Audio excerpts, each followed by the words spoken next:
नमस्कार।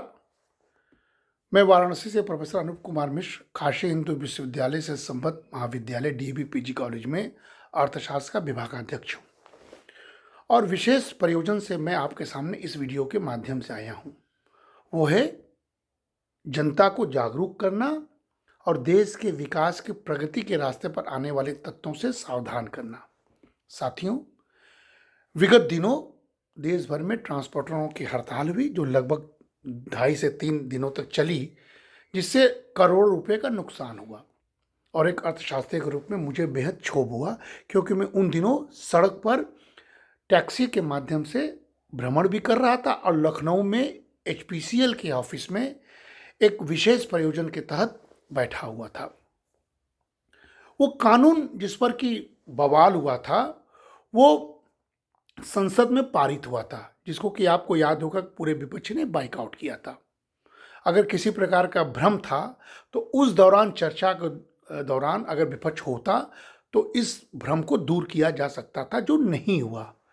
लेकिन चूंकि भ्रम की पैदा करनी थी और देश में 2024 में चुनाव भी होना है और कहीं न कहीं से पॉलिटिकल एक मुद्दा खोजने के लालच में इन पूरे के पूरे ट्रांसपोर्टरों को भड़काया गया, ड्राइवरों को भड़काया गया, जिसके तहत 2-2.5 दिनों तक हड़ताल चली, जो समय के रहते सरकार ने उस पर कंट्रोल किया। लेकिन आपको मालूम होगा कि जिस पर बवाल मचा था वो अब भारत की आईपीसी की जगह, भारतीय दंड की जगह भारतीय न्याय संहिता यानी बीएनएस का रूप ले रही है और उसकी धारा 104 जो है उसमें हिट एंड रन का जिक्र किया गया है, जिस धारा में लापरवाही से मौत का कारण के लिए कोई न कोई दंडात्मक कार्रवाई का प्रावधान करती है।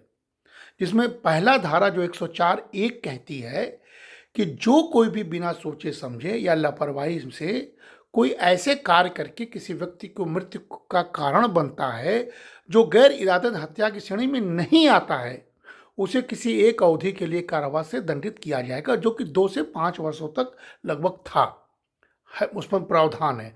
लेकिन जो बवाल मचा, जिस पर कि लोगों ने भ्रम फैलाया, तुरंत लोगों को एक तरह से अफवाह के दृष्टि से लोगों को कह दिया गया कि ये धारा आपके खिलाफ है। वो है धारा 104(2), जिसमें यह उल्लेख है कि कोई भी लापरवाही से वाहन चलाता है, लापरवाही से वाहन चलाना, और ध्यान दीजिएगा इसमें केवल ट्रक नहीं बल्कि वो धनाढ्य घरों के वो लापरवाह लाडले या कोई इस तरह के शौकिया गाड़ी चलाने वाले किसी को धक्का देकर भाग जाते हैं जिससे मौत हो जाती है, जिसको सुप्रीम कोर्ट ने संज्ञान लेकर कहा कि दुर्घटनाएं बहुत हो रही हैं। तो ये जो 104(2) है उसमें कहा गया कि अगर लापरवाही से वाहन चलाकर किसी व्यक्ति की मृत्यु का कारण जो बनता है, जो गैर इरादतन हत्या की श्रेणी में आता है और घटना के तुरंत बाद किसी पुलिस अधिकारी या मजिस्ट्रेट को इसकी सूचना दिए बगैर भाग जाता है और भागता वो जानबूझकर या डर से, उस व्यक्ति को किसी अवधि के लिए सजा, वही सजा 10 वर्षों के लिए या जुर्माना, वही जुर्माना लगभग 7 लाख का तय किया गया। लेकिन अब इसमें भ्रम जो पैदा होता है, तुरंत हल्ला करा दिया गया कि जैसे ये घटना घटेगी आपको पुलिस पकड़ लेगी, आपको जेल में बंद कर देगी और आपसे 7 लाख वसूलेगी, जबकि ऐसा नहीं है। इसमें स्पष्ट है कि अगर कोई गैर इरादतन इस तरह की बात करता है जिसमें उसका इरादा नहीं एक्सीडेंट हो, किसी की इरादा एक्सीडेंट होने का नहीं होता है, हर ड्राइवर सावधानी से चलाने की कोशिश करते हैं। कुछ ही लोगों की वजह से यह कानून आया है, क्योंकि भारत में दुर्घटना से मौतों की संख्या बढ़ी है। तो ये कहा गया है कि सिर्फ और सिर्फ उसे 112 नंबर से, जैसे उत्तर प्रदेश की मैं बात कर रहा हूँ, पुलिस को सूचना दे दे या किसी निकटवर्ती थाने में जाकर सूचना दे दे या मजिस्ट्रेट के सामने सूचना भर दे दे, सूचना देने भर से यह धारा उस पर नहीं लगेगी और सिर्फ वही धारा लगेगी जो पहले था, जिसमें 2 वर्षों का सजा था और उसमें जमानत था। इसमें भी जमानत का प्रावधान है 104(2) में। लेकिन इस पूरे के पूरे माहौल को बिगाड़ने की दृष्टि से इसको सख्त माना गया और ट्रांसपोर्टरों ने ड्राइवरों को समझाने के बावजूद ड्राइवरों के मन में ये बैठा दिया गया कि ये धारा, ये कानून उनके विरुद्ध है और तुरंत वे पकड़ा जाएंगे, जिसकी वजह से देश में अचानक 2-2.5 दिनों तक हड़ताल चली, जिससे बहुत नुकसान देश को सहना पड़ा।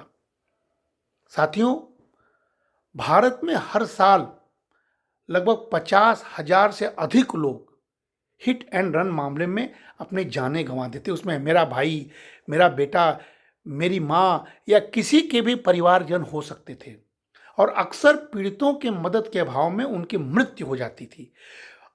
अगर उनको समय से उनको इलाज मिल जाए, और इसीलिए धारा बनाई गया कि आप सूचना दे देंगे तो पुलिस उनको इलाज दे देगी, डॉक्टर उन तक पहुंच पाएगा, उनकी जान बच जाएगी और किसी भी गैर इरादतन हत्या करने वाला केस उन पर नहीं चलेगा, उनको मिनिमम सजा और जमानत हो जाएगी। इसीलिए ऐसे मामले बढ़े हैं और इसीलिए यह पूरा का पूरा कानून सरकार को लाना पड़ा।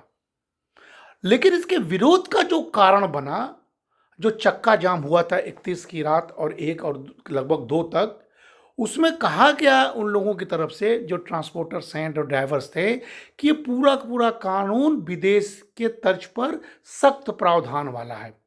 और उनका कहना था कि विदेशों में तो सड़कें अच्छी हैं, नियम अच्छे हैं, तो वहाँ तो ठीक है, लेकिन भारत में ये नहीं है। जबकि आप सबको पता है कि भारत सरकार ने 10 लाख करोड़ का इंफ्रास्ट्रक्चर पर खर्च करने का मन बनाया है। हमारी रोड्स भी विदेशों के तर्ज पर अच्छी हो रही हैं, हमारे भी सड़कें जर्कहीन हो रही हैं और अच्छी हो रही हैं।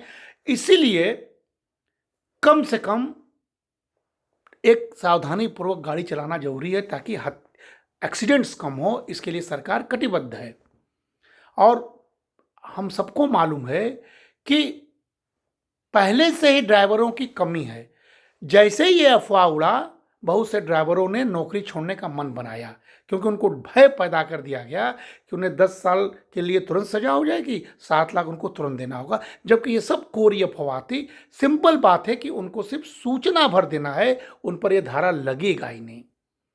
साथियों, इसकी वजह से अचानक हम उसमें लखनऊ में बैठे हुए थे एचपीसीएल के ऑफिस में, और वहाँ पर एक क्याओस की स्थिति देख रहे थे कि कोई टंकी ड्राई ना हो जाए, हर जगह ठीक रहो, क्योंकि अर्थव्यवस्था की चिंता सारी तेल कंपनियां करती हैं, सरकारें करती हैं। लेकिन सिर्फ और सिर्फ 2.5 दिनों के हड़ताल में 1800 करोड़ से ज़्यादा का नुकसान हो गया। ये आकलन है। आप जानते हैं कि प्रदेश में ही, अपने उत्तर प्रदेश में 60,000 से अधिक ट्रकों को सड़क पर नहीं उतारा गया, और लगभग दवाइयों का, सब्जियों का, डीजल, पेट्रोल, गैस आदि की सप्लाई को बाधित किया गया, कोशिश की गई, जिससे कि लगभग 1800 से 2000 करोड़ का तात्कालिक नुकसान हो गया। कई जगहों पर पंपों पर, हमने लखनऊ पर उस समय थे, कई जगहों पर पंपों पर भारी भीड़ थी, उपद्रव की स्थिति पैदा हो गई, पुलिस को कानून व्यवस्था संभालने में बहुत दिक्कत हो रही थी, और ये सब कहीं ना कहीं से रोड को ब्लॉक किया गया था, कहीं ना कहीं से पॉलिटिकल मोटिवेटेड जैसा लग रहा था। और जानते हैं, अगर इस समय पर न खत्म होता, सरकार ने सावधानीपूर्वक इस पर बातें की, ट्रक ऑपरेटरों को समझाया, और अंत में ये हड़ताल को वापस लिया गया, अन्यथा इसके चलते महंगाई बढ़ जाती। आप जानते हैं कि अकेले मुंबई में रोजाना 1.20 लाख ट्रक और कंटेनर्स चलते हैं। महाराष्ट्र, मध्य प्रदेश, गुजरात, हिमाचल, उत्तर प्रदेश, बिहार, सब जगह कहीं ना कहीं से इसका असर इस हड़ताल का देखा गया। और एक आकलन जो हम लोग करते हैं, जो ट्रांसपोर्टर्स बॉडी से बात करने के बाद, कि एक दिन के हड़ताल में करीब 120 से 150 करोड़ के कारोबार पर असर पड़ता है। और अगर देखा जाए तो लगभग 3 दिनों के हड़ताल में ही 450 करोड़ का नुकसान हो गया, जो पूरे के पूरे इन टोटल 1800 से 2000 करोड़ तक का नुकसान को आंका गया। और इसीलिए जब ट्रक या इस तरह की हड़तालें होती हैं, तो सबसे अधिक गरीबों पर मार पड़ती है।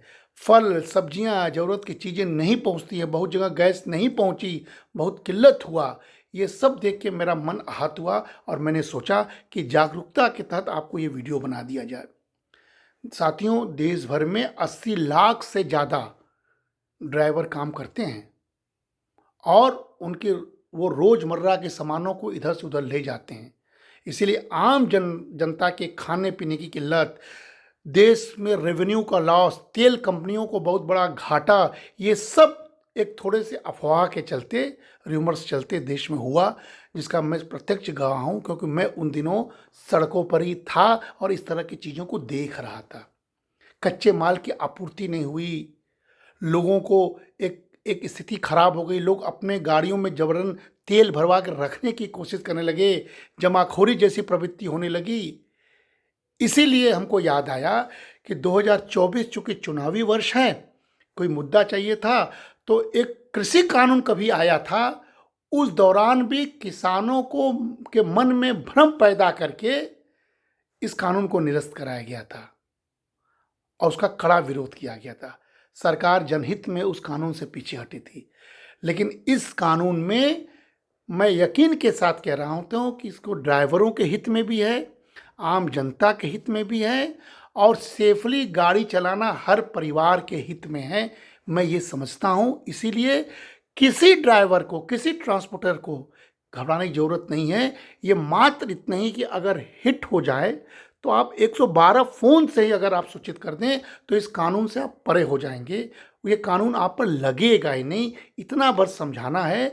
और एक प्रोफेसर के नाते, एक आम जनता के नाते, एक जागरूक जनता के नाते मैं ये कह रहा हूँ कि ये भ्रम की स्थिति न पैदा हो। अभी तो कानून सरकार ने वापस, अभी तो ये कानून नहीं लागू होगा, लेकिन आने वाले समय में आप यकीन मानिए कि सभी के लिए हितकारी है। एक्सीडेंट नहीं होना चाहिए, जाने नहीं जानी चाहिए। हम रोड से चलते हैं, देखते हैं लापरवाही पूर्वक लोग सड़कों पर चलते हैं, हम रोड पर चलते हैं, देखते हैं लोग शराब पीकर सड़कों पर चलते हैं। इन सब से मुक्ति दिलाने के लिए कानून आया था, जिस पर सरकार पीछे हटी है। कम से कम 2.5-3 दिनों में ही सरकार ने हड़ताल को वापस करने में सफलता प्राप्त की है। लेकिन जिस प्रकार कृषि कानून को वापस लिया गया था, जिससे किसानों को आज तक नुकसान करना पड़ा, क्योंकि उस समय अनुबंध की खेती की बात थी, बाजार में किसानों के माल के पहुंचाने की बात थी, उनके हित की बात हो रही थी, उनके एमएसपी गारंटी कानून में कोई कंप्रोमाइज़ की बात नहीं थी। इन सब को चिंता रखते हुए सरकार ने किसानों के हित में किया था, लेकिन एक पॉलिटिकल मोटिवेशन के तहत किसानों का आंदोलन चला, जिससे कि किसानों को आज भी नुकसान उठाना पड़ रहा है। इसलिए मैं कह रहा हूँ कि भारत सरकार इन दिनों सार्वजनिक क्षेत्र के उपक्रमों, जिसको हम लोग पीएसयू कहते हैं, उसको मजबूत बनाने के लिए बहुत काम कर रही है। हिंदुस्तान पेट्रोलियम कॉर्पोरेशन लिमिटेड, जिसके कि सामाजिक आर्थिक अध्ययन के लिए हमने राजस्थान में काम किया है, बहुत बारीकी से उस पर अध्ययन कर रहे थे। वो एक कंपनी मात्र रोजगार और ऊर्जा की सुरक्षा, बुनियादी ढांचा का विकास, ग्रामीण विकास और अपने सामाजिक उत्तरदायित्व पर काम कर रही है। इस प्रकार की कई तेल कंपनियां हैं और सरकार इन दिनों इन तेल कंपनियों को, नवरत्न कंपनियों को मजबूत करने के लिए कटिबद्ध है। और ये सारे के सारे पीएसयूज देश के अर्थव्यवस्था को मजबूत करने में बहुत ही योगदान कर रही हैं, रेवेन्यू का जनरेशन करती हैं, कॉर्पोरेट सोशल रिस्पॉन्सिबिलिटी का निर्वहन करती हैं, रोजगार का सृजन करती हैं और ग्रामीण विकास करती हैं। और सबसे अधिक इस देश के अर्थव्यवस्था के आर्थिक धमनियों को रक्त का संचार करती हैं ऊर्जा के प्रवाह के माध्यम से। इसीलिए साथियों, इस प्रकार के अफवाह के माध्यम से अगर इस तरह के हड़तालें होती हैं तो देश के लिए नुकसानदायक है। मैं अपील करता हूं कि हर व्यक्ति को, हर लोगों को समझाना चाहिए कि ये न्याय प्रणाली जो बदली है, ये पहले दंड संहिता थी, अब न्याय संहिता हो गई है। ये सब